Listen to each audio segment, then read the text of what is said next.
Hola, soy la Coli y te propongo seguir pensando la historia. Hoy me gustaría que hablemos sobre el periodo de la independencia o la emancipación. ¿A qué nos referimos o a qué me refiero yo con emancipación o independencia? Al periodo que se inicia a partir de la crisis de la corona española y el proceso que van a iniciar las colonias americanas para independizarse de España. A partir de la llegada de Napoleón Bonaparte a España, se produce la caída de la monarquía española y por lo tanto, frente a un montón de acontecimientos más, los españoles van a empezar a estar cuestionados en todos los territorios americanos y sobre todo podríamos hacer referencia al Río de la Plata.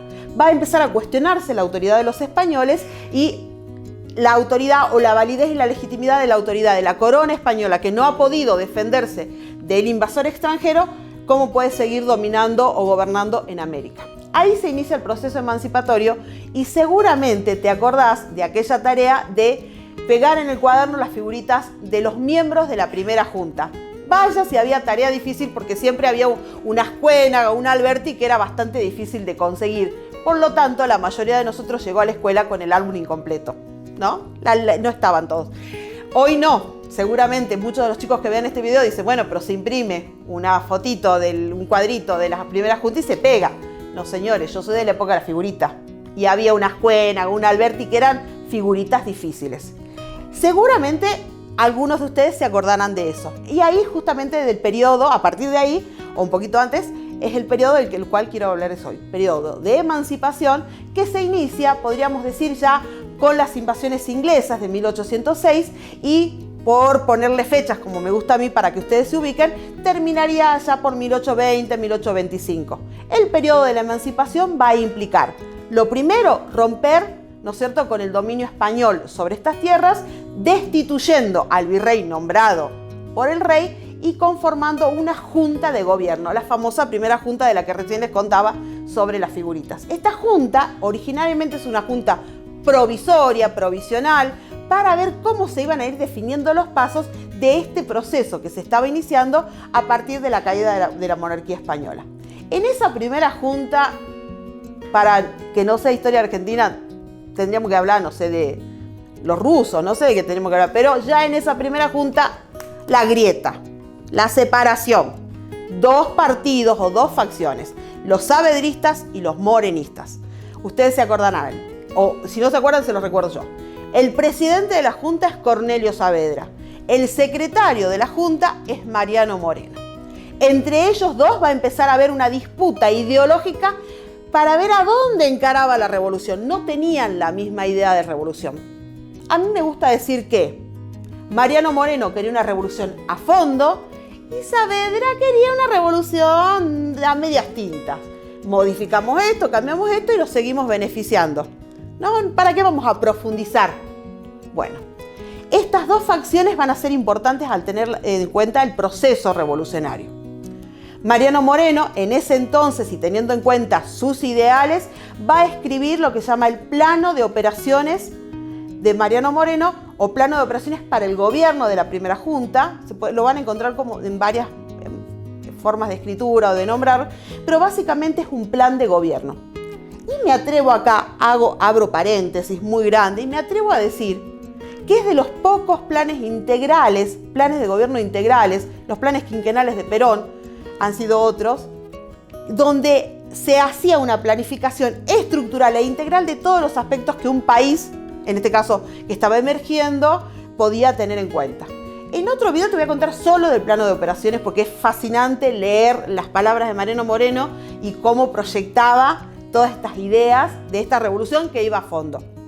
¿Cómo más entendemos el proceso revolucionario? Porque acá sería como una faz política, la formación de la Junta. También la vamos a entender desde un punto de vista bélico. El proceso político de la emancipación va a ir sí o sí acompañado de una guerra de independencia.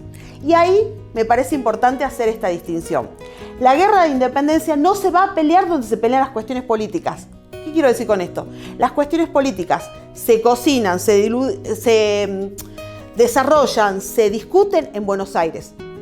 Las cuestiones de guerra se desarrollan en estas tierras. Yo te estoy hablando desde Salta. La independencia de gran parte de América del Sur se gestiona, se desarrolla, se gesta y se vive desde 3 provincias del actual norte argentino: Salta, Jujuy y Tucumán. Entonces, por un lado, tenemos un proceso político donde va a estar la primera junta, después está la junta grande, el triunvirato, el directorio. No me voy a poner a hacer ese detalle, que seguramente podés encontrar una línea del tiempo en internet y mirar todos los gobiernos, sino que contarte que esas discusiones políticas que comienzan con Mariano Moreno y Saavedra se van a ir profundizando a lo largo de toda la década revolucionaria y de alguna manera van a ir perfilando el proyecto de revolución según los intereses de un sector, que va a ser el sector de la burguesía comercial portuaria de Buenos Aires, asociado directamente al comercio británico. Paralelamente, y pareciera que en otra dimensión, se gesta la guerra de independencia. Esto que estos políticos están diciendo que queremos hacer o ser, se complementa con una guerra de independencia que parece estar en otra dimensión, porque quienes gestan la guerra de independencia y quienes la sostienen, no solo ideológicamente, sino en recursos, en proyectos y demás, parecen estar muy distantes de quienes gobiernan en Buenos Aires. La guerra de independencia básicamente se va a gestar en estas 3 provincias y luego, por supuesto, se va a complementar con el proyecto sanmartiniano del cruce de los Andes. Entonces, ahí es importante entender que la mayoría del tiempo, la mayoría de esa década revolucionaria, desde Buenos Aires se le dio la espalda, se descuidaron del proceso de la guerra. Y cuando digo se descuidaron es que muchas veces, durante todos esos años, Buenos Aires no envió recursos, Buenos Aires no sostuvo la guerra. Entonces enviaban un ejército, como el Ejército Regular del Norte, que estuvo muchas veces comandado por Belgrano, entre otros, pero no enviaban los recursos. ¿Quiénes sostenían la guerra de independencia? Los tesoros de Salta, Jujuy y Tucumán. Por lo tanto, estas provincias se van a empobrecer durante el periodo de la independencia, durante el proceso emancipatorio, mientras otros sectores, muy pocos, se enriquecen porque hacen estos negocios y empiezan a tejer estos lazos con Gran Bretaña y su comercio. Así de desigual es el proceso emancipatorio y así de complejo, porque si nosotros solamente nos centramos en la cuestión política y vemos todas las formas de gobierno, estamos haciendo una lista que servirá si vamos al programa de Susana Jiménez y ella nos pregunta: ¿quién eran los miembros del primer triunvirato? Chiclana, Zarrateo y Paso. Correcto, dirá Susana Jiménez, y ahí queda todo. Lo que yo estoy proponiendo acá es que podamos mirar la complejidad del proceso. Hay un proceso político que la mayoría de las veces le da la espalda al interior y mira a Europa, mira a Inglaterra particularmente.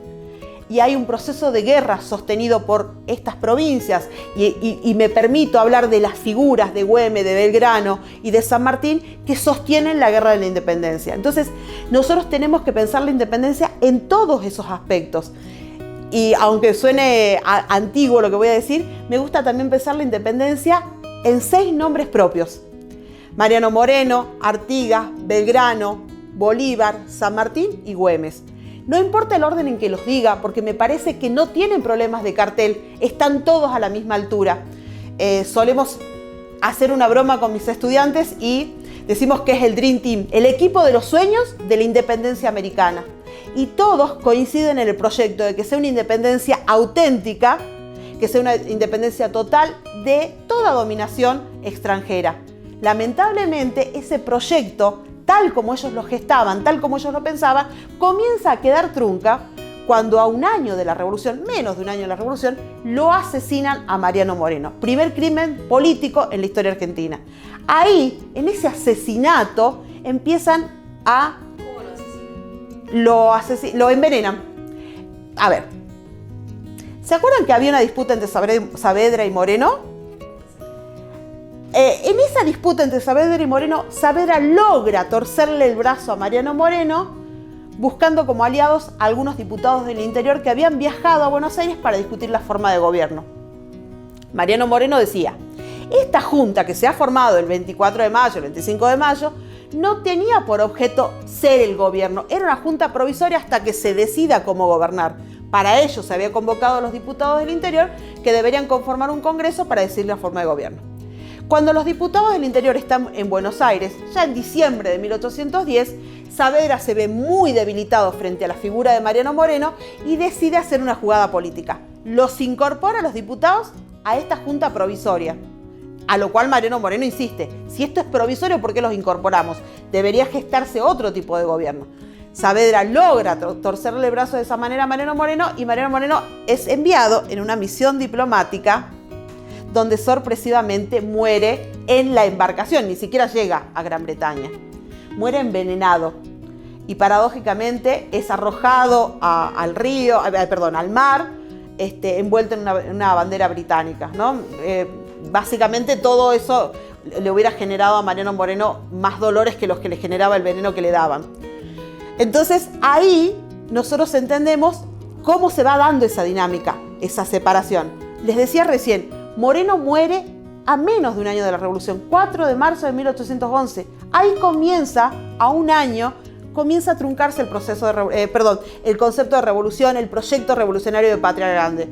Y a lo largo de toda la década revolucionaria, desde 1810 hasta 1820, vemos cómo la faz política tiende a asociarse a Gran Bretaña y establecer un nuevo orden colonial. Hay un nuevo coloniaje, esta vez con Gran Bretaña, y la faz militar intenta sostener ese proyecto de Patria Grande, que va a ser vilmente traicionado por el no envío de recursos, por la falta de empatía con estos ejércitos que no solo no tenían recursos, sino que muchas veces carecían hasta de comunicación y de un montón de otras cuestiones.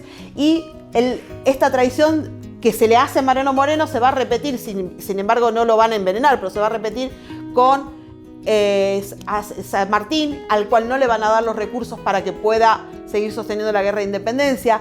Esta traición se va a vivir aquí, en Salta, en primer plano, con la traición que los propios salteños interesados en finalizar esta guerra le hacen a Güemes. Entonces, durante esos 10 años que se sostiene el proceso emancipatorio y que se sostiene un proyecto, parece ser como que lentamente y año a año le van quitando fuerza al proyecto de este Dream Team, de este equipo de los sueños de la independencia americana, y va tomando fuerza esta élite que gobierna desde Buenos Aires y que está asociada al mercado inglés. Entonces, cuando nosotros hacemos el balance de los 10 años de independencia o de los 10 años de emancipación, hacemos un balance donde vemos que unos pocos se vieron muy favorecidos y se enriquecieron, y unos tantos, muchísimos, sobre todo los pobladores de estas tierras, se vieron completamente empobrecidos y excluidos, empezando a definir también ya en 1810 y en esa primera década revolucionaria, empezando a definir una forma de hacer política y de entender el país. Un Buenos Aires macrocefálico que concentra el poder político, que concentra la toma de decisiones y que un poco empieza a darle la espalda al interior. Esta forma de gestionar políticamente va a ser una constante a partir de aquí y va a ser la forma en que se van a vincular los sectores políticos del interior con Buenos Aires y los sectores de Buenos Aires dentro de Buenos Aires, donde en algunos momentos se pelean entre ellos y en otros momentos se apañan entre ellos para seguir de alguna manera dándole la espalda al interior. Me gusta pensar el proceso emancipatorio como un proceso político que estuvo sostenido por una guerra, aunque no sostenía lo que ese proceso político estaba planteando. Parece muy complejo, pero es que la verdad es que recorrían caminos muy diferentes. Los políticos, los gobiernos que se van formando, poco a poco se olvidan del proyecto de Patria Grande, poco a poco se olvidan de la guerra de independencia y van traicionando lentamente. Hacia 1820, Belgrano muere triste, olvidado y endeudado, sin ningún tipo de reconocimiento para todo lo que había hecho por la revolución. En 1821, la oligarquía salteña asesina a Güemes. En 1820, Artigas se retira de la faz política y de la guerra de independencia porque entiende que sus lugartenientes lo han traicionado. Y en 1822, Rivadavia, que gobernaba en Buenos Aires, lo traiciona a San Martín negándole los recursos para sostener la guerra de independencia. Entonces, parece ser, y esto es solamente desde mi perspectiva, y algunos compartirán o no, que si yo entiendo los primeros 10 o 15 años de la historia argentina, es como un profe de matemática, entendí una fórmula, entiendo todo después. Entonces, por eso pienso de esta manera la emancipación. Probablemente algunos de ustedes digan, bueno, pero nos quedó sin saber tanto de Artigas, o no nos explicaste tanto de Mariano Moreno, o de la gesta güemesiana. Seguramente vamos a tener la oportunidad para seguir profundizando en esos temas en este espacio de conversación, en este espacio de encuentro. Y seguramente si vos me comentás ahí abajito y pones me gustaría saber más de Güemes, me gustaría saber más de Mariano Moreno o de Artigas, vamos a, con Florencia, ir profundizando y creando más contenido para ustedes. El propósito inicial creo que está dado, el propósito inicial creo que está cumplido, es dejarte pensando, porque este espacio se llama Pensar la Historia y es lo que queremos generar en vos, en cada uno de ustedes, que pensemos la historia.